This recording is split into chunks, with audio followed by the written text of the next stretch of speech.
आज हम लोग प्रचार में जिस बात को जानेंगे सीखेंगे उसको मैंने आपके पास पहले से भेज चुका हूं। कंप्लीट मिनिस्ट्री, पूर्ण सेवकाई किसको बोलते हैं और वो कैसा होना चाहिए।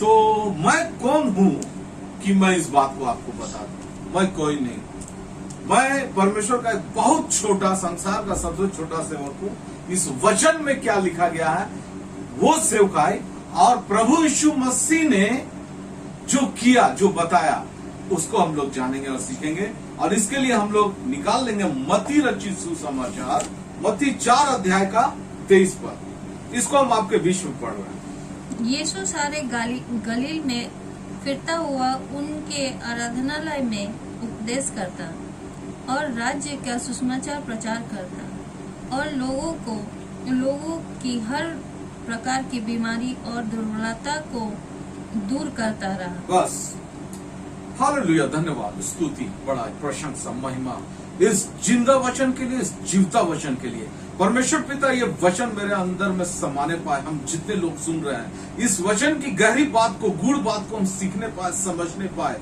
इस वचन की हरेक बात को, जो फैला हुआ बात है, जो बृहद बात है, जो गहराई की बातें हैं, हम सबों को समझने को मौका देना पवित्र आत्मा। प्रार्थना प्रभु यीशु मसीह के नाम से, आमीन। हम लोग वचन पढ़े। यीशु सारे गलील में फिरता हुआ उनके आराधनालयों में उपदेश करता और राज्य का सुसमाचार प्रचार करता और लोगों की हर प्रकार की बीमारी और दुर्बलता को दूर करता रहा। देखिए, मत्ती रचित सुसमाचार 4 अध्याय 23 पद में यीशु मसीह क्या क्या किया और क्या करने जा रहा है उसको एक लाइन में लिखा हुआ है। आप और हम इसको समझिए। और ये काम वो लोगों को बोला भी करने के लिए। यीशु मसीह 3 काम किया अपने जीवन में और मुख्य काम था ये। इसके अलावा भी बहुत सारे काम किए, लेकिन 3 मुख्यतः काम था जो वो किए और हम लोगों को भी बताया गया कि हमको करना है। पहला काम उपदेश करता था वो। उपदेश का मतलब समझिएगा, टीचिंग। उसको हम लिखे हैं उपदेश करना, टीचिंग करना। दूसरा, वो राज्य का सुसमाचार प्रचार करता था। सुसमाचार का प्रचार ये एक दूसरी चीज है और ये दोनों एक अलग अलग चीज है। उपदेश एक अलग चीज है और सुसमाचार प्रचार करना एक अलग चीज है। ये दोनों को हम एक्सप्लेन करेंगे आगे चल के।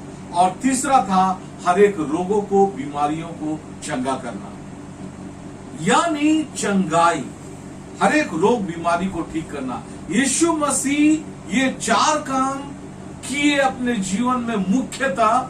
और भी बहुत सारी बातें हो सकती है, लेकिन ये मुख्य बेस था ये। और ये काम हम लोगों को करना चाहिए, सारे लोगों को करना चाहिए, सारे सेवकों को करना चाहिए, सारे मसीही लोगों को करना चाहिए।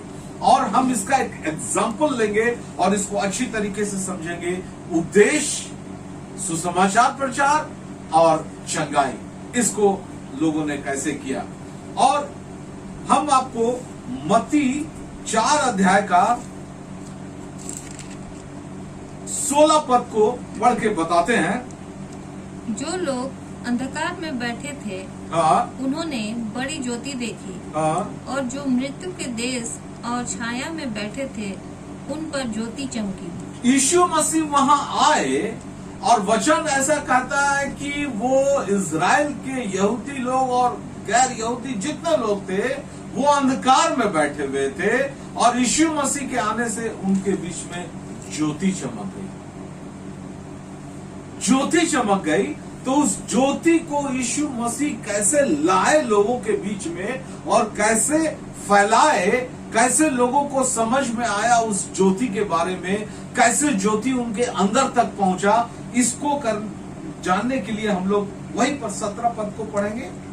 उस समय से यीशु ने प्रचार करना और ये कहना आरंभ किया, मन फिराओ क्योंकि स्वर्ग का राज निकट आया। यीशु मसीह के मुंह से निकला हुआ पहला प्रचार था ये, मन फिराओ क्योंकि स्वर्ग का राज निकट आया है। और यूहन्ना बपतिस्मा देने वाला मत्ती 3 अध्याय का 2 पद में वहां भी यूहन्ना बपतिस्मा देने वाला कहता है मन फिराओ क्योंकि स्वर्ग का राज निकट आया है।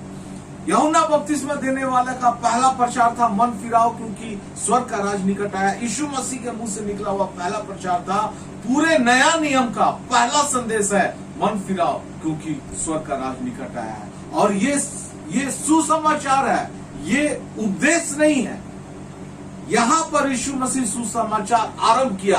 मन फिराओ मतलब लोगों को यह बताना कि तुम पाप में जी रहे हो, तुम अंधकार में जी रहे हो, तुम सच्चे परमेश्वर को भूल गए हो, सच्चे परमेश्वर से दूर चले गए हो और तुम लौट आओ, परमेश्वर के राज में लौट आओ। परमेश्वर का राज यीशु मसीह के आने से इस जगत में आया है। ये बात लोगों को समझा देना, ये बात सुसमाचार है। इसको कहते हैं सुसमाचार। उसके बाद ये 4 अध्याय के बाद 23 पद में यीशु मसीह बीमारों को चंगा कर रहा है। उसके बाद 5 अध्याय में यीशु मसीह का पहाड़ी उपदेश, यहां से उपदेश चालू हो रहा, टीचिंग। और पहला उपदेश था पहाड़ी उपदेश, बहुत सारे हैं, मैं नहीं पढ़ूंगा। धन्य है वे जो मन के दीन है क्योंकि स्वर्ग का राज उन्हीं का है। धन्य है वे जो शोक करते हैं क्योंकि वो शांति पाएंगे। ये क्या है? एकदम स्टार्टिंग इनिशियल स्टेज का। हम लोग कहते हैं ना बच्चों को पहले दूध पिलाओ, उसके बाद थोड़ा बड़ा होता है तो खाना उसको मेस के देते हैं ताकि वो उसको चिबाने में दिक्कत नहीं हो, वो अच्छी तरीके से खा ले। तो वो ये इस तरह का। इससे आगे बढ़ेंगे तो नमक और ज्योति, 5 अध्याय का 18 पद में, तुम पृथ्वी के नमक हो, तुम पृथ्वी के ज्योति हो। अब शिक्षा का स्टेज थोड़ा सा बड़ा हुआ, वो यंग बच्चा बड़ा हो गया थोड़ा सा, अब वो थोड़ा खाने सीख रहा है, सॉलिड फूड। अब इसके बाद आएंगे तो 5 अध्याय का 17 पद में व्यवस्था की शिक्षा। उसके बाद 21 पद में क्रोध और हत्या क्या है समझा रहा है। यीशु मसीह टीचिंग का लेवल को बढ़ाते जा रहा है, हाई लेवल का होते जा रहा है। और उसके बाद जो लोग परिपक्व हो गए हैं मसीहत में, जो मसीहत में बहुत दिन से है, वो उस शिक्षा को समझ सकते हैं, नए लोग नहीं समझ सकते हैं। तो यीशु मसीह कहा कि मिनिस्ट्री का 3 हिस्सा है। पहला हिस्सा है सुसमाचार प्रचार करके लोगों तक पहुंचो, उसको बुलाओ। अब आश्चर्य क्रम चाहता है, वो चंगाई चाहता है। प्रार्थना करो उसके लिए कि उसकी जिंदगी की बीमारी ठीक हो, उसकी जिंदगी की समस्याएं ठीक हो। और तब जब वो ठीक होगा तो वो मसीहत में पूरी तरीके से आएगा और बना रहेगा। और तब तीसरा तरीका है, तीसरा स्टेज यीशु मसीह बताया कि अब उसको शिक्षा दो, शिक्षित करो। जब तक उसको शिक्षित नहीं करोगे वो मसीहत में बना नहीं रह पाएगा।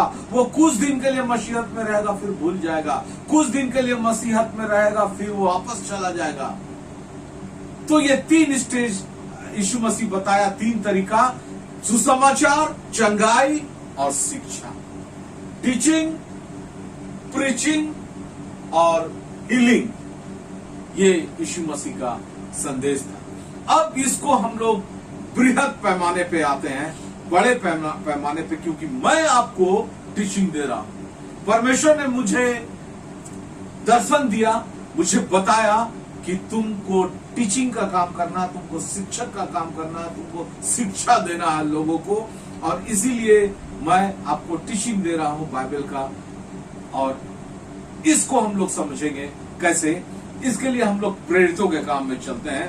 यीशु मसीह के चेले अपने काम को कैसे आरंभ किए। प्रेरितों के काम 3 अध्याय, और इसका हेडलाइन क्या है सूची, एक बार पढ़ दो। लंगड़े भिखारी को चंगा करना, लंगड़े भिखारी का चंगा होना। और ये यीशु मसीह के चेलों के द्वारा पहला मिनिस्ट्री था, पहली कलीसिया, पहली शताब्दी, माने वो शुरुआत की कलीसिया, इनिशियल यीशु मसीह के बाद का जो कलीसिया का स्थापना हुआ, यीशु मसीह के चेले जो सेवकाई आरंभ किए, उसका पहला हिस्सा था। वो यहाँ पर हम लोग पूरे 3 अध्याय में है, और इस पूरे 3 अध्याय में हम लोग जानेंगे, सीखेंगे और समझेंगे। और ये पहला स्टेज में आया लंगड़े भिखारी का चंगा होना। और इस कहानी को आप लोग जानते हैं, पढ़े हैं, सुने हैं, लेकिन इसको हम लोग एक्सप्लेन करेंगे। चंगाई किस तरीके का, उस तरीके का चंगाई आज हो रहा है, ये मायने रखता है। उस तरीके का चंगाई हमको आज दिखाई देता है, ये मायने रखता है। और इसको हम लोग जानेंगे और समझेंगे और सीखेंगे।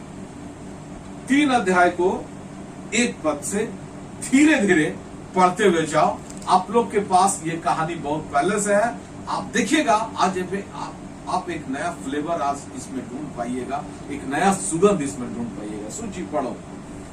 पतरस और योना तीसरी पहर प्रार्थना के समय मंदिर में जा रहे थे और लोग एक जन्म के लंगड़े को ला रहे थे। उसको वे प्रतिदिन मंदिर के पास उस द्वार पर जो सुंदर कहलाता है बैठा देते थे कि वो मंदिर में जाने वालों से भीख मांगे। बस यहाँ पर 2 व्यक्ति है और ये कहानी आज मैं किस लिए लिया हूं आपको बता देता हूं।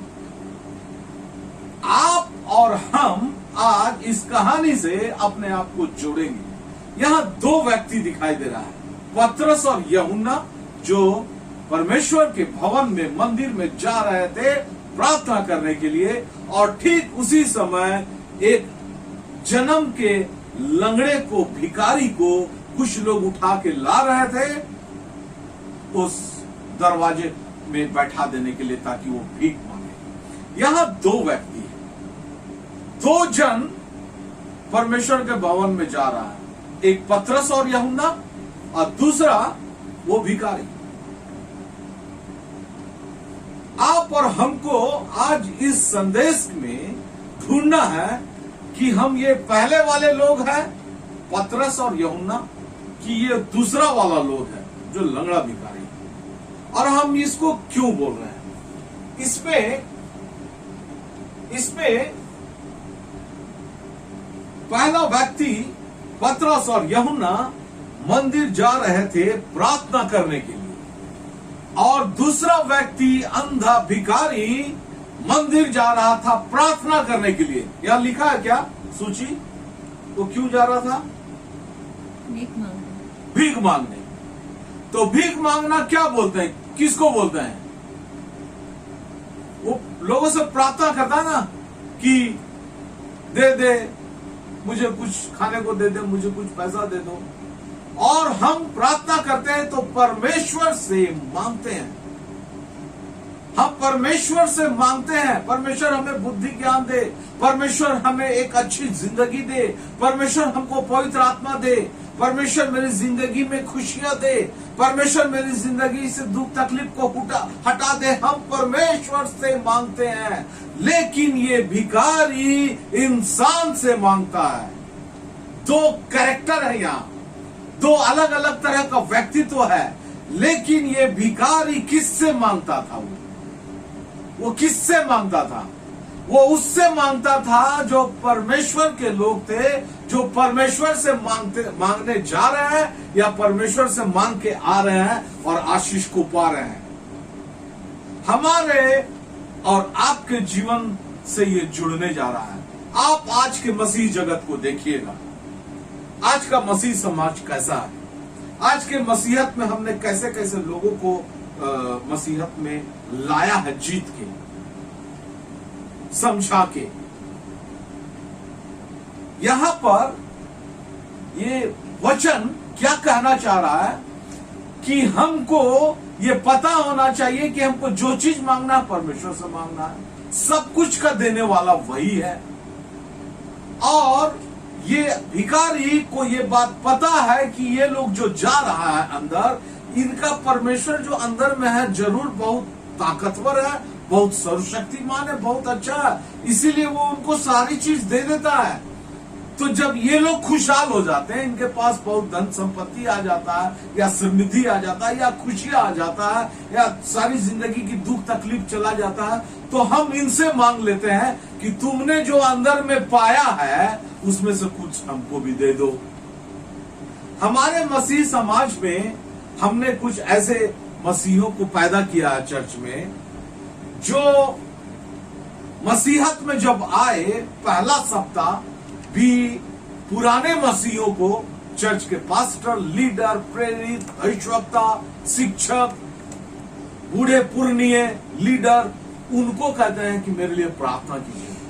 1 महीना के बाद उन्हीं कहते हैं हमारे लिए प्रार्थना कीजिएगा, हमारे घर में समस्या है। 6 महीना बाद, 1 साल बाद उन्हें ही कहते हैं, 5 साल बाद उन्हें ही कहते हैं। हम इतने बोकारो में बहुत बड़ी बड़ी मीटिंग हम लोग करवाए प्रार्थना करने के लिए। वो जो बैनर लगा हुआ था, प्रार्थना महोत्सव, प्रार्थना करने के लिए लोग बाहर से आए हैं और हम लोग जाते हैं प्रार्थना कराने। एक्चुअल में वो नए लोगों के लिए है प्रार्थना, पुराने मसीहों के लिए नहीं है, लेकिन हम जाते हैं। क्यों पता है? क्योंकि या तो हमको प्रार्थना करने नहीं आता, या तो फिर हमको अपने प्रार्थना में भरोसा नहीं है। हम इस अंधे भिखारी की तरह है। हम पौलुस और यूहन्ना को पहला दिन भी बोले प्रार्थना करें, पहला महीना भी बोले प्रार्थना करो, पहला साल भी बोले प्रार्थना करो, 5, 10 साल, 20 साल, 50 साल के बाद भी बोल रहे हैं प्रार्थना करो। वचन कहता प्रार्थना करना सीखो। तुम खुद जानो प्रार्थना कैसे करना है और किससे करना है, क्योंकि हम जिससे प्रार्थना करना चाह रहे हैं, हम जो बोल रहे हैं, वो भी उसी से प्रार्थना कर रहा है। वो जो महान व्यक्ति जो आते हैं बोकारो में, जिसको आप समझते हैं कि उनका प्रार्थना से हमको सब कुछ मिल जाएगा, वो किससे प्रार्थना कर रहा है? वो परमेश्वर से प्रार्थना कर रहा है। परमेश्वर आपके पास है, प्रार्थना आपको करना चाहिए। इस भिखारी की तरह नहीं बनना चाहिए। ये पहला पॉइंट है इस पद में। दूसरा पॉइंट, वो पहला व्यक्ति पतरस और यूहन्ना खुद चल के जा रहे थे मंदिर। कोई तो उनको नहीं ले जा रहा था जबरदस्ती बांध के, ऐसा तो लिखा हुआ नहीं है कि कोई खींचते हुए ले जा रहा था। ऐसा भी नहीं लिखा है कि कोई ढोते हुए ले जा रहा था, टांग के ले जा रहा था। वो खुद अपने पैरों पे चल के जा रहा है। और दूसरा व्यक्ति जो है भिखारी, उसको 4 व्यक्ति टांग के लाए। क्या संदेश है? वो जबरदस्ती वहां लाया जाता था ताकि वहां पर परमेश्वर के लोगों से भीख मिल सके। क्या हमने ऐसा नेचर पाया जाता है? हम या तो अपने घर में व्यक्तिगत प्रार्थना हो, सामूहिक प्रार्थना हो, पारिवारिक प्रार्थना हो, उसमें जबरदस्ती करते हैं, मजबूरी में करते हैं। ये भिखारी क्यों जाता था वहां? जबरदस्ती लोग ले जाता था कि कुछ पैसा मिल जाएगा, कुछ भोजन मिल जाएगा तो मेरा पेट भर जाएगा। और जो जबरदस्ती जाता वो क्यों जाता हम बता रहे हैं। कलीसिया में कुछ लोग इसीलिए चढ़ जाते हैं, अरे पिछले हफ्ता नहीं गए थे, 2-3 हफ्ता नहीं गए, चलो ये हफ्ता चल जाते हैं, नहीं तो लोग क्या सोचेंगे। लोग क्या सोचेंगे, वो भावना हमको उठा के टांग के ले आता है चर्च। पास्टर कहीं हमको चर्च से निकाल तो नहीं देगा या कुछ बोल तो नहीं देगा। वो बात से बचते हैं, इसीलिए चढ़ जाते हैं। यानी उस बात के डर के चलते, उस बात का कद्र करने के चलते, वो बात हमको उठा के चर्च चलाता है। क्या पतरस और यूहन्ना किसी मजबूरी में जा रहा था? नहीं, वो उसके आदत में बसा हुआ था, उसके नेचर में बसा हुआ था, और वो खुशी खुशी जा रहा था, आदर पूर्वक जा रहा था। लेकिन ये दूसरे रीजन से जा रहा था भिखारी। हम और आप ढूंढिए अपने आप में, अपने अंदर में, या चर्च में ऐसे लोग अगर है तो उन्हें समझाइए जो बहुत मजबूरी में चर्च आते हैं, जो बहुत जबरदस्ती आते हैं। क्योंकि क्यों आपको बोल रहा हूं जबरदस्ती आते हैं पता है? क्योंकि ऐसे लोग को चर्च में मन नहीं लगता। आपको समझ में आ जाएगा ये आदमी जबरदस्ती चर्च आया है अपना कोरम पूरा करने, रूटीन वर्क को पूरा करने के लिए।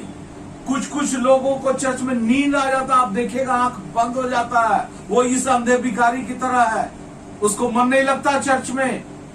कुछ लोग चर्च से उठ के बार बार बाहर जाते हैं, बाथरूम के बहाने या किसी और बहाने, थोड़ा घूम के आए, कुछ खा के आए, कुछ पी के आए, उसको मन नहीं लगता है चर्च में। तो जिसको मन नहीं लगता है उसको ये अंधे भिखारी के समान है, उसको 4 आदमी टांग के लाया हुआ है। उसको उसका सोच टांग के लाया है, उसको किसी का डर टांग के लाया हुआ है, उसको किसी को आदर देना है, रिस्पेक्ट देना, वो टांग के लाया। वो मन की इच्छा से परमेश्वर से प्रेम करता, इसलिए नहीं आया। इस पद में ये दो बात थी। और तीसरा,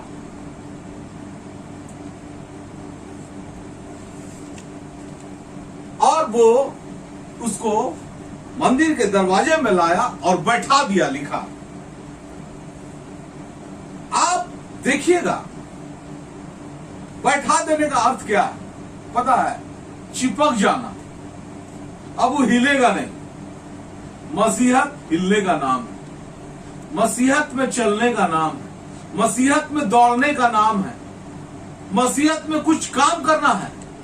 लेकिन कुछ लोग कलीसिया में हैं, कुछ लोग घर में हैं, कुछ लोग हमारे सूची एडमिट कर, कुछ लोग हमारे समाज में हैं जो बैठे हुए हैं। बैठे हुए का मतलब वो चिपक गए हैं। वो मसीहत में एक जगह में 1990 में थे, सन 2000 में भी वहीं पर है, सन 2010 में भी वहीं पर है। चिपक गए, बैठे हुए हैं। ये अंधा भिखारी, ये लंगड़ा, जो जन्म का लंगड़ा भिखारी था, वो जैसा बैठा हुआ था वैसा बैठा हुआ था। पतरस चल रहा था, ये भिखारी के समान बैठा हुआ नहीं था। ये 3 पॉइंट यहां पर हम लोग देखें। नेक्स्ट, आगे पढ़ो सूची। जब उसने पतरस और यूहन्ना को 1 मिनट, सुंदर द्वार कहां लिखा हुआ है? दूसरा पद पढ़ो।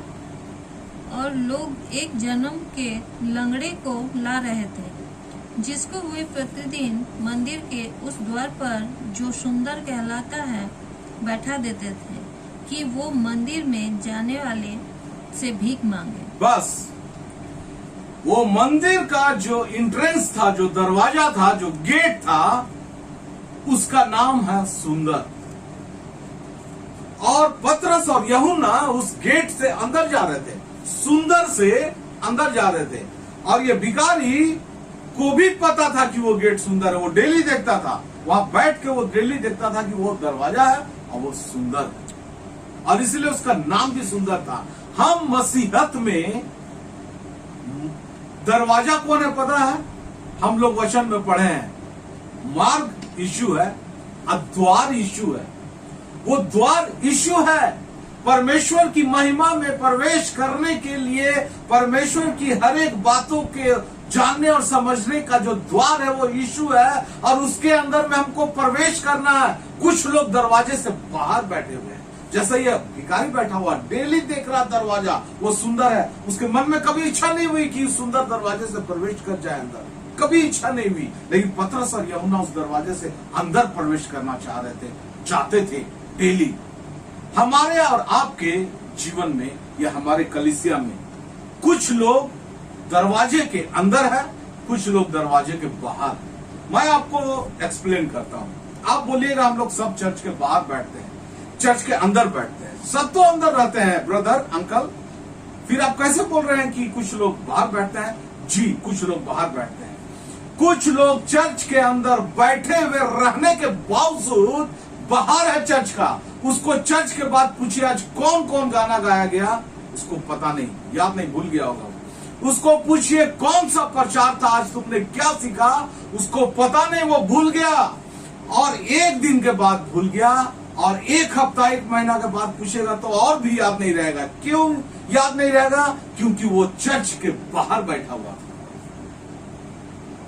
वो चर्च के अंदर रहने के बावजूद बाहर था। वो यीशु मसीह के अंदर प्रवेश नहीं किया, वो पवित्र आत्मा के अंदर प्रवेश नहीं किया, वो परमेश्वर की महिमा के अंदर प्रवेश नहीं किया, वो बाहर था। और इसीलिए वो परमेश्वर की चंगाई को कभी महसूस नहीं कर पाता, परमेश्वर की सामर्थ को कभी महसूस नहीं कर पाता, परमेश्वर की महिमा को कभी अपने अंदर प्रवेश नहीं कर पाता, क्योंकि वो चर्च में अंदर बैठने के बावजूद हमेशा चर्च के बाहर बैठता है, इस लंगड़े भिखारी के साथ।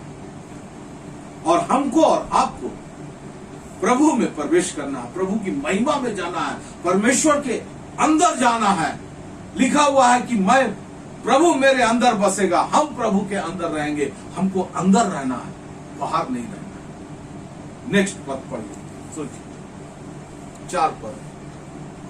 पतरस ने योना के साथ उसकी और ध्यान से देखकर कहा, हमारी ओर देखो। हो गया? यहाँ 4 पद में हम पढ़े, पतरस ने यूहन्ना के साथ उनकी ओर ध्यान से देखकर कहा, हमारी ओर देखो। 2 बात है, पतरस और यूहन्ना ने उसकी ओर ध्यान से देखा। अब आप इस वर्ड को पकड़िए, ध्यान से देखा। अब ध्यान से देखना किसको बोलते हैं, थोड़ा सा एक्सप्लेन करते हैं। हम लोग अपने चर्च में लोगों को आते हैं, अन्य जाति या पुराने क्रिश्चियन हो चाहे नए क्रिश्चियंस हो या एकदम अन्य जाति से हो, और जब वो आते हैं हम उसको ध्यान से देखते हैं कि नहीं देखते हैं। आप थोड़ा सा समझिएगा इस वचन से। मेरे घर में एक छोटी लड़की बच्ची सर्वेंट है, काम करने वाली, वो काम करती है, और हम लोग सारे लोग घर से बाहर कहीं जा रहे हैं काम से, और एक छोटा बच्चा है मेरा, तो 3 महीने का 2 महीने का, और हम जा रहे हैं। उस सर्वेंट को बोले, सुनो, इसको ध्यान से देखना और इसका ख्याल रखना। हम लोग आ रहे हैं 15 मिनट में, आधा घंटा में। अब हम उस सर्वेंट को क्या क्या बोल रहे हैं, क्या क्या ध्यान देना है। ध्यान देना कि ये रोए नहीं, ध्यान देना जब ये रोए भूख के लिए तो इसको खाना दे देना, ध्यान देना इसको खिलाते रहना, उसको हंसाते रहना, ध्यान देना वो कहीं गिर ना जाए, चोट ना लग जाए। कितनी बातों का ध्यान देना। हमारे मसीही समाज में जब कुछ नए लोग आते हैं, देखिए ये एक व्यक्ति को चंगा, आत्मिक चंगाई का पूरा पद है। ये शारीरिक चंगाई की बात, शारीरिक चंगाई तो उसको मिलेगा ही, पक्का है, लेकिन ये आत्मिक चंगाई की बात हम कर रहे हैं। ध्यान से देखना, हम ध्यान से कैसे देख सकते हैं उस इंसान को? वो व्यक्ति का नाम क्या है, वो व्यक्ति के घर में कितने लोग रहते हैं, वो व्यक्ति का रहन सहन कैसा है, उस व्यक्ति के घर में क्या क्या समस्याएं आती है, वो व्यक्ति क्या क्या गलत काम कर बैठता है, क्या क्या गलती होती है। इतना चीजों का ध्यान देंगे तो हम उसकी आत्मिक चंगाई को ढूंढ पाएंगे उसके जीवन में। और हम जब ध्यान देंगे तो क्या होगा, आगे पढ़ो सूची।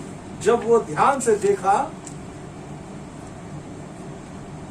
पतरस ने यूहन्ना के साथ उसकी ओर ध्यान से देखकर कहा, हमारी ओर देख। दूसरा पॉइंट, जब हम उसकी तरफ ध्यान से देखेंगे, और पतरस और यूहन्ना कहा उस भिखारी को, हमारी ओर देख।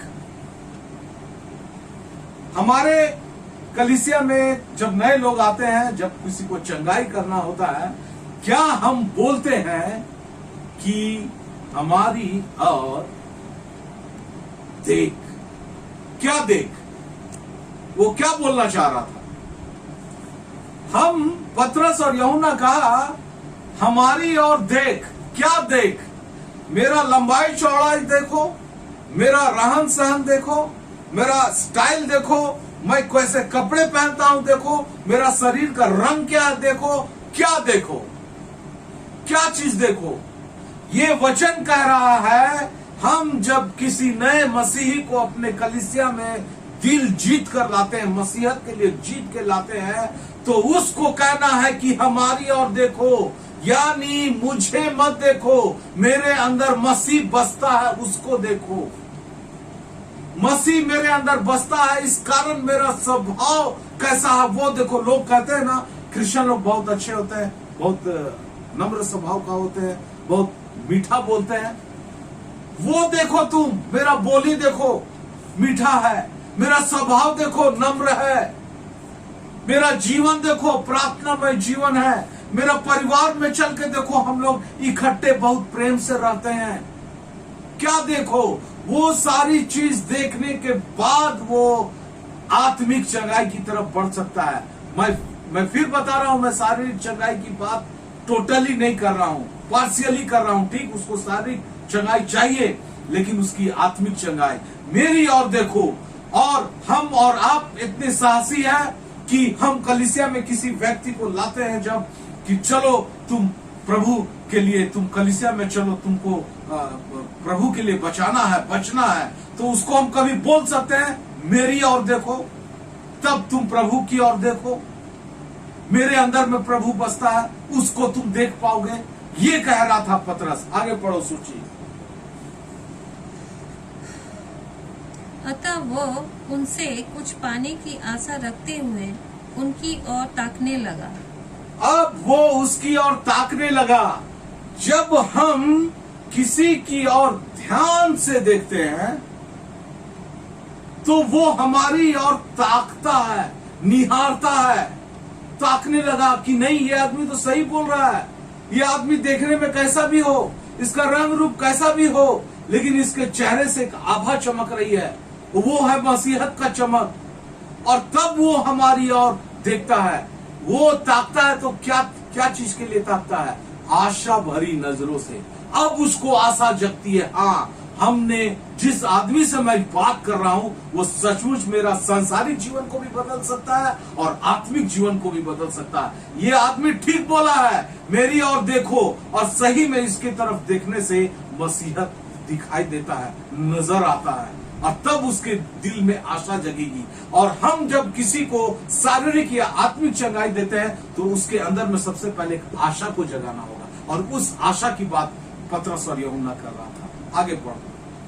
तब पतरस ने कहा, चांदी और सोना तो मेरे पास नहीं। बस पतरस कहता है कि चांदी और सोना तो मेरे पास नहीं है। अब आप एक बात बताइए, इस पद को समझने के लिए हमको बहुत महीनों लगा, क्योंकि अगर मेरे घर में कोई भिखारी आएगा भीख मांगने तो हमको वो क्या चाहता है? 1 रुपया 2 रुपया दे दे, बहुत खुश होंगे तो 5-10 दे देंगे, 5-10 रुपया, और बहुत खुश होंगे तो 100-200 दे सकते हैं, चावल दाल दे सकते हैं। सोना चांदी तो कोई देता नहीं है। तो पतरस और यूहन्ना ऐसा क्यों बोल दिया कि सोना चांदी तो मेरे पास है नहीं? हम लोग ऐसा बोलते हैं किसी भिखारी को कि सोना चांदी नहीं है मेरे पास। देखिए इसका मीनिंग क्या है। पतरस उसकी सोच को 1 रुपया 2 रुपया 1 दिनार जो भी होगा, 1 मुट्ठी चावल वहां से ऊपर ले जाना चाहता था, सोना चांदी के समान। वो सोना और चांदी शब्द का इस्तेमाल क्यों किया, इसको हम लोग समझेंगे थोड़ी देर में। वो ये बताना चाहता था कि सोना और चांदी मेरे पास नहीं है। यानी पतरस ये बताना चाह रहा था कि मैं शून्य हूं, मेरे पास कुछ नहीं है, मेरे पास एक चीज है, वो बताएंगे आगे।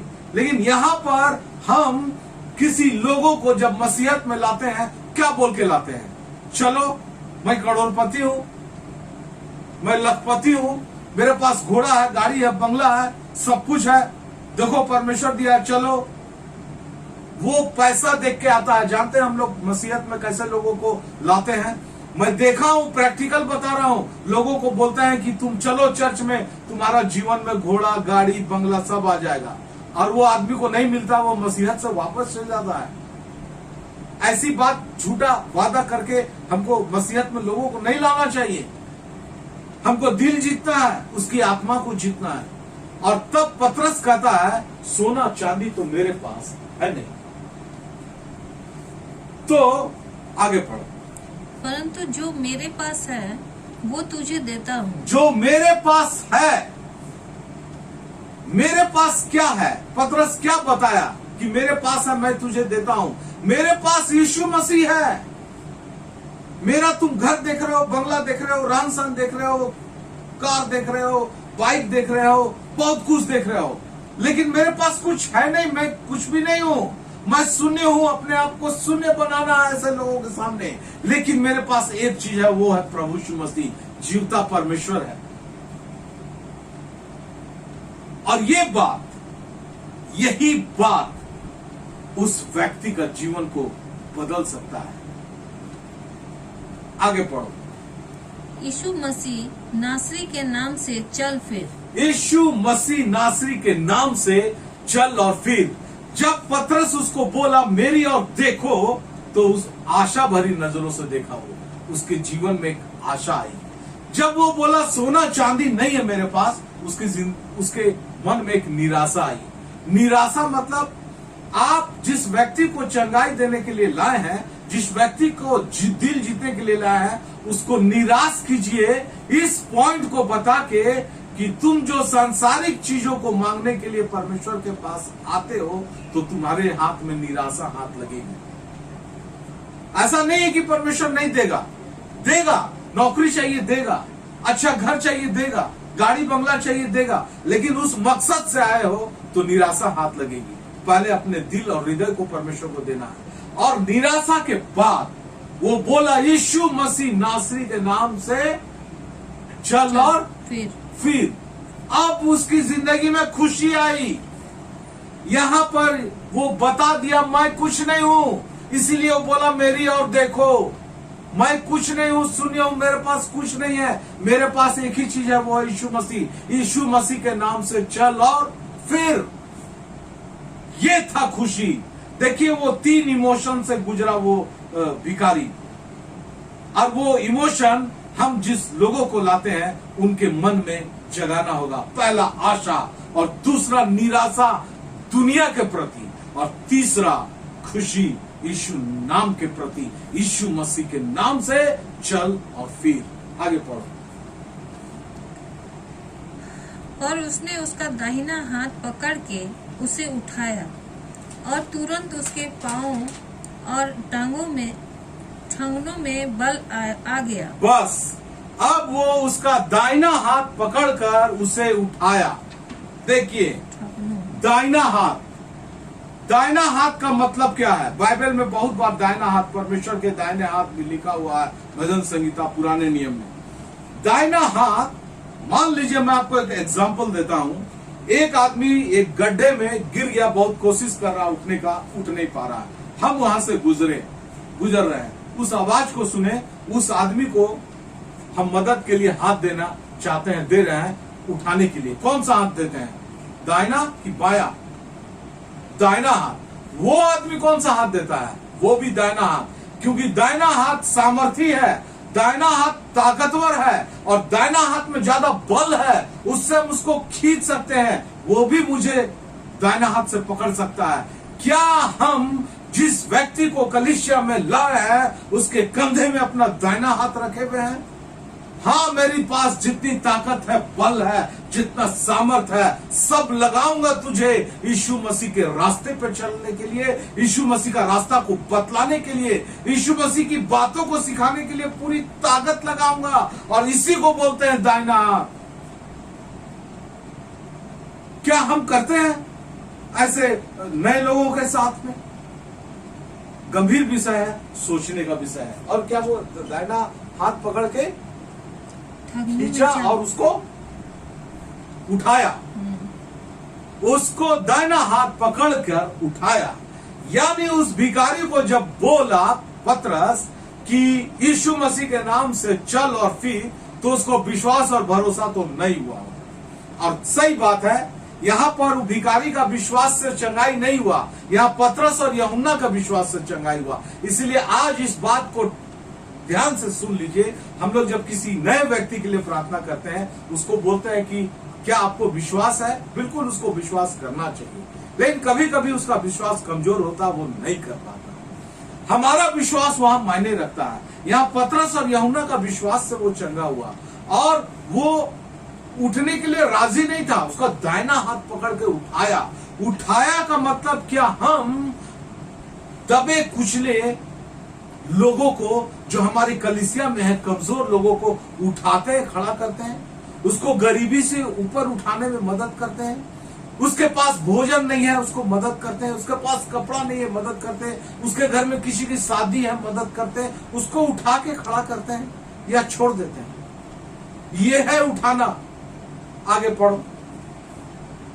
उसे उठाया और तुरंत उसके पांव और टखनों में बल आ गया। परंतु वो उछल कर खड़ा हो गया और चलने फिरने लगा। बस तुरंत उसके पांव के टखनों में बल आ गया। जब हम अपना दाहिना हाथ बढ़ाते हैं, जब हम किसी व्यक्ति को उठाते हैं ऊपर, प्रार्थना के अलावा, मैं दोनों बात बता रहा हूं। पहले प्रार्थना तो हम करते ही हैं, फिर उसको दाहिना हाथ की मजबूती ताकत देते हैं, और जब उठाकर खड़ा करते हैं उसकी जिंदगी में बल आ जाता है। उसकी जो कमजोर नस है, जहां पर कमजोरी है वहां पर बल आ जाता है, परमेश्वर का सामर्थ आ जाता है, और वो उछल कर खड़ा हो गया। अब उसको पतरस उछला के तो नहीं खड़ा किया होगा, वो खुद उछल कर खड़ा हो गया। वो जोश और उमंग उसके पास भर गया, और वो चलने फिरने लगा और कूदने फांदने भी लगा। इतना खुश हुआ वो व्यक्ति। कितना इंपॉर्टेंट है ये बात। आगे पढ़ो। और चलता और कूदता और परमेश्वर की स्तुति करता हुआ उनके साथ मंदिर में गया। अब वो व्यक्ति उसके साथ मंदिर में गया। वो मंदिर का दरवाजा जो सुंदर है, वो आज तक दूर से देख रहा था, आज पहली बार पतरस और यूहन्ना के साथ उसके अंदर गया। और हम और आप कलीसिया में लाने की बात हम नहीं कर रहे हैं। किसी को आप मसीहत के बारे में बता दिए और पकड़ के कलीसिया ले आए, वो तो अच्छी बात है। हम कह रहे हैं मसीहत के अंदर प्रवेश करा देना है, मसीह के अंदर प्रवेश करा देना, मसीह की महिमा के अंदर प्रवेश करा देना, उस अंदर की बात मैं कर रहा हूं। और वो प्रवेश खुद से चलते हुए गया। वो खुश होके अपना घर नहीं गया, वो खुश होके और घूमने नहीं गया, वो खुश होके मंदिर में गया। आगे पढ़ो सूची, आगे पढ़ो। सब लोगों ने उसे चलते फिरते और परमेश्वर की स्तुति करते देखकर उसको पहचान लिया। बस सब लोग मंदिर में जो थे उसको देखते साथ उसको पहचान लिया। ये वही व्यक्ति है जो बाहर में भीख मांगा करता था। एकदम उसको देख के पहचान लिया और आश्चर्यचकित करने लगे कि ये व्यक्ति कैसे चल के आ गया। आप जिस नए व्यक्ति को मसीहत में लाए हैं, जिसको चंगाई मिला है, आपके मसीहत में लाने के द्वारा उस आदमी का पहचान बनाने के लिए आप तत्पर हैं। इसका पहचान क्या था? अरे ये तो भिखारी था, भीख मांगता था, कैसे ठीक हो गया? लोगों का पहचान कैसे बनेगा? अरे ये तो जुआरी था, आज मसीहत में आने के बाद कैसे सुधर गया? अरे ये तो नशा करता था, कैसे सुधर गया? अरे ये तो हर एक बात गालियों से करता था, कैसे सुधर गया? अब एक नया पहचान मिला, पुराना पहचान से हट के नया पहचान मिला। मेरे प्रिय भाइयों बहनों और बच्चों दोस्तों, आप जिस व्यक्ति को मसीहत में लाए हैं उसका साथ यूं ही मत छोड़िए, उसको पहचान बनाने के लिए मदद कीजिए। उसका एक पहचान जरूरी है, आप पहचान होना चाहिए। आगे पढ़ो। 11 उसको पहचान लिया कि 11 पद, पूरा पढ़ो। 11 पद। जब वो पतरस और यूहन्ना को पकड़े हुए था तो सब लोग बहुत आश्चर्य। जब वो पतरस और यूहन्ना को पकड़े हुए था, देखिए वो मंदिर के अंदर प्रवेश किया, पतरस और यूहन्ना को पकड़े हुए था, छोड़ नहीं रहा था। उसको लग रहा था कि छोड़ करके तो लोग भाग जाएगा, कहीं चल जाएगा और मेरा चंगाई भी कहीं नष्ट हो जाएगा। पता नहीं क्या उसके मन में था, नहीं पता, लेकिन पतरस और यूहन्ना को पकड़े हुए था। पतरस यूहन्ना भी उसको पकड़े हुए था। यानी आप जिसको मसीहत में लाए हैं उसका हाथ पकड़ के खड़ा होते हैं, जो आपसे स्टेटस में नीचे है, गरीबी में है, नहीं। उसका हाथ पकड़ने का मतलब है संगति, उसको संगति देना, हर एक बातों में संगति देना, घर में जाके, बाहर में, समाज में, चर्च में उसको संगति देना है। नहीं तो वो हाथ छूट जाएगा, भटक जाएगा, कहीं और चला जाएगा। देखिए ये व्यक्ति मंदिर में जाने के बावजूद पतरस और यूहन्ना का हाथ थामे हुए था, पकड़े हुए था, छोड़ नहीं रहा था। हमको भी नए लोगों का हाथ पकड़े रहना, थामे रहना। ये था पूर्ण चंगाई। और इसमें एक पॉइंट बच गया जो मैं लास्ट में बताऊंगा। मैं 2 पॉइंट को कवर कर लेता हूं। ये चंगाई था, दूसरा है सुसमाचार और तीसरा है शिक्षा। और इस पद को हम लोग पूरा नहीं पढ़ेंगे क्योंकि टाइम हो गया है और मैं पूरा नहीं पढ़ूंगा। 3 अध्याय का 12 पद में है। इसका हेडिंग क्या है? मंदिर में पतरस का उपदेश। अब पतरस उपदेश देना चालू किया। इस मौके का फायदा उठाया कि सारे लोग आश्चर्यचकित है, अब पतरस उपदेश दे रहा है। मानो हम ही ने अपनी सामर्थ और भक्ति से इसे चलने फिरने योग्य बना दिया। वो कह रहा है कि तुम लोग आश्चर्यचकित हो रहे हो ऐसा कि मैंने इसको चंगा किया। मैंने नहीं किया, वो तो प्रभु यीशु मसीह ने किया। ये लोगों को बताना ये सुसमाचार है। दूसरा, परमेश्वर ने अपने सेवक यीशु की महिमा की। इसको चंगाई करने के द्वारा परमेश्वर को महिमा मिला, यीशु को महिमा मिला। हम यीशु की महिमा की बातें जब करते हैं तो हम सुसमाचार प्रचार कर रहे होते हैं। तुम्हारे बाप दादों ने उनके सामने इनकार किया। प्रभु, यहां पर पूरा प्रचार हम नहीं पढ़ रहे हैं। तुम लोगों ने यीशु मसीह को क्रूस पर चढ़ाया, तुम लोगों ने इनकार किया उसका।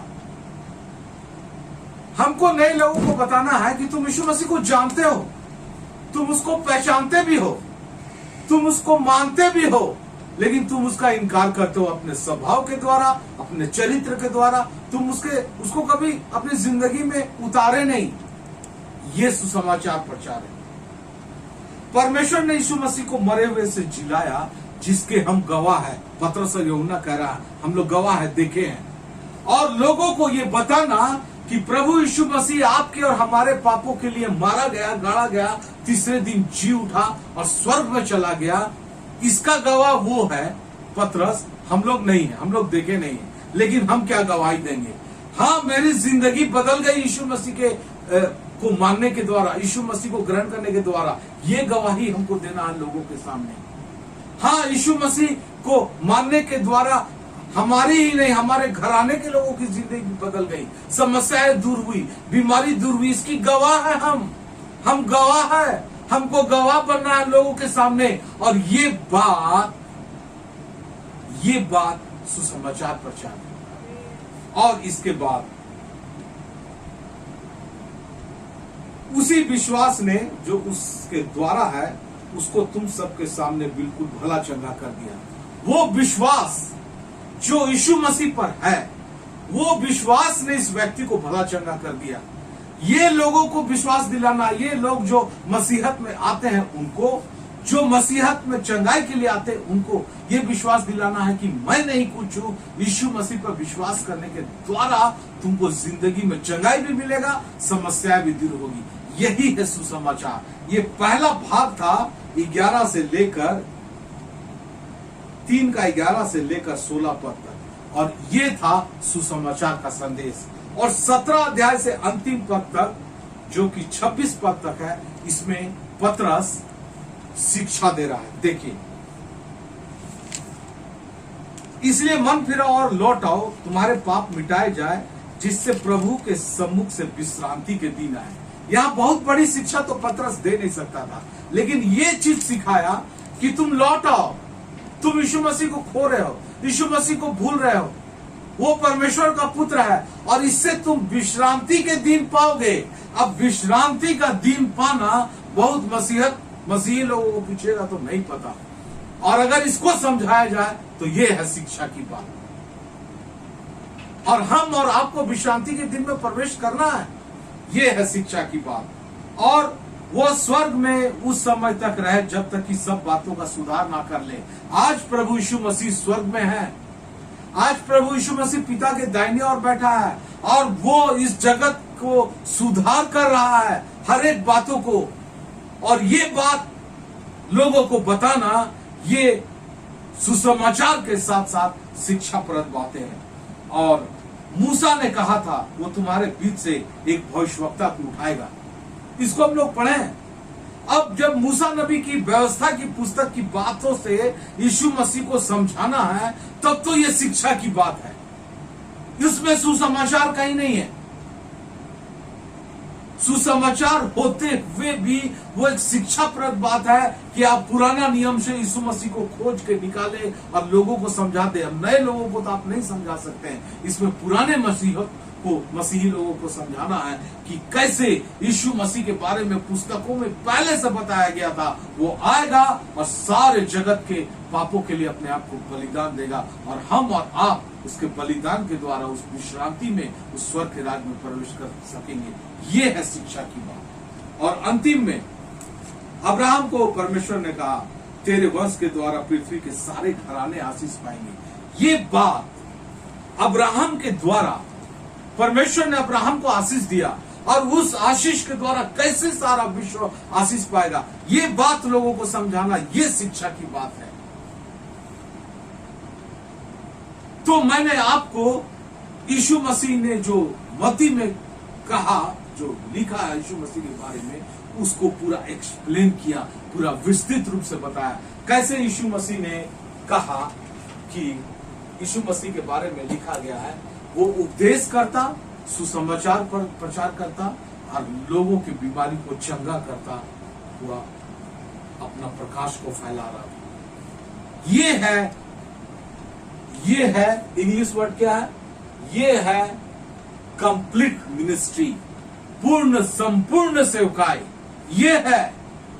और इस तरह का सेवकाई मिशनरी लोग कर रहे हैं, अच्छी बात है। इस तरीके का सेवकाई चर्च कर रहा है, अच्छी बात है। इस तरीके का सेवकाई पास्टर, प्रेरित, पुरोहित, भविष्यवक्ता, टीचर, शिक्षक, सुसमाचार प्रचारक कर रहे हैं, अच्छी बात है। इस तरह का सेवकाई चर्च कलीसिया के पुराने लोग, बूढ़े और पुरनिये लोग कर रहे हैं, अच्छी बात है। और अगर नहीं कर रहे हैं तो आज समझ जाइए, सतर्क हो जाइए, ये पूर्ण सेवकाई की बात है और इसको हमको और आपको करना बहुत जरूरी है। और एक अंतिम पद के द्वारा आज का प्रचार को मैं समाप्त करूंगा, और वो अंतिम बात क्या है उसको बड़ा ध्यान से और बड़े गौर से सुन लीजिए। अंतिम बात क्या है? वो भिखारी, वो अंधा भिखारी, वो लंगड़ा जन्म से लंगड़ा था। क्या था सूची पढ़ो, 3 का 1 में या 2 में। और लोग एक जन्म के लंगड़े को ला रहे थे। और लोग एक जन्म के लंगड़े को ला रहे थे। पूरा आज का प्रचार में मैं बताया था, मैसेज भेजा था, मेरा विषय है कंप्लीट मिनिस्ट्री, पूर्ण सेवकाई, संपूर्ण सेवकाई। लेकिन उसके अंदर एक सब्जेक्ट छिपा हुआ है, अब वो है इस लंगड़े भिखारी की चंगाई। अब मैं आपका पूरा फोकस इस बात की ओर ले जाना चाहता हूं। ये लंगड़ा भिखारी जन्म का लंगड़ा था, इसको कोई मार के लंगड़ा नहीं कर दिया था या बाद में एक्सीडेंट से लंगड़ा हो गया था, ऐसा नहीं था। ये जन्म का था। और उस जमाने में वैद्य लोग नहीं थे, ऐसा भी नहीं है, वैद्य थे लेकिन शायद इसको ठीक नहीं कर पाए या ठीक नहीं कर सकते थे। और ये जन्म का लंगड़ा था। मेरे प्रिय भाइयों, बहनों, बच्चों और दोस्तों, मेरा पूरा संदेश यहीं पर है। ये लंगड़ा भिखारी जन्म का लंगड़ा था। आप और हम अपने आप को ढूंढिए, यहां कनेक्ट कीजिए। क्या हमारा और आपका जन्म, अब ये कौन सा जन्म की मैं बात कर रहा हूं? मसीहत में जब हम आते हैं तो हम नया जन्म पाते हैं। नया जन्म हमारा लंगड़े के रूप में हुआ है, या हम जिसको मसीहत में लाए हैं वो लंगड़ा है, उसको हम लंगड़ा पैदा किए। हमने जिसको मसीहत में लाया वो लंगड़ा पैदा हुआ। प्रिय भाई और बहनों और बच्चों और दोस्तों, आप मसीहत की जिंदगी अच्छी तरीके से नहीं जी रहे हैं, आप लंगड़े हैं। आपका मसीहत का जन्म लंगड़ा में हुआ, आप हो चाहे मैं हूं, मेरा भी। और हम जिसको मसीहत में ला रहे हैं, लाना चाह रहे हैं, लाए थे, और उसको अच्छी तरीके से हमने सेवा सत्कार संगति नहीं दिया, और वो मसीहत में उसका जन्म हो गया और वो लंगड़ा जन्म लिया। और इसीलिए दुनिया के बहुत बड़ा क्रिश्चियन समाज आज मसीहत से भटका हुआ है। हम देखे हैं ऐसे लोगों को जो पुराने क्रिश्चियन ने नए क्रिश्चियन को मसीहत में लाया। चलो ना गाड़ी मिलेगा, चलो ना बंगला मिलेगा, चलो ना पैसा मिलेगा।